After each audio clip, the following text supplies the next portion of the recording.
సమాజంలో మనం చాలామందిని చూస్తూ ఉంటాం. ఇక అధికారంలో కూర్చోగానే కథం ఇక దానికి ఫెవికాల్ వేసి అతుక్కపోదామా, ఇక తన యొక్క వారసత్వ దాన్ని ఏమంటారు అధికారంలాగా ఇక దాన్ని పట్టుకొని పోదామన్నట్టు ఇక దాన్నే ఇక నేనే ఉండాలి వేరే వానికి రావద్దనే విధంగా ప్రవర్తిస్తుంటారు. ఆ పొజిషన్లో ఉన్న తర్వాత మనుషులను వాళ్ళు ఒక చీడ పురుగుల్లాగా అంటే మామూలుగా ఒక పురుగుల్లాగా తీసివేస్తుంటారు. అసలు రెస్పెక్ట్ అనేది ఇయ్యరు వాళ్ళు. ఇక తర్వాత అధికారం పోయిన తర్వాత వాళ్ళ బతికేందో మనం చాలామంది చూస్తున్నాం. కూరలు వీసిన పాములాగా ఉంటుంది.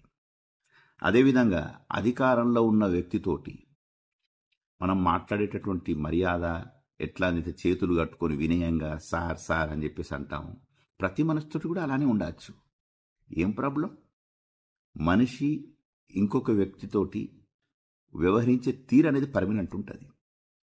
ఎవరికైతే మనసు నొచ్చుతో వాళ్ళకి తెలుస్తుంది అన్నట్టు నువ్వు నాతోటి గిలా మాట్లాడావని. అందుకే నడవడి సరిగ్గా ఉండాలి. ఏమంటారు?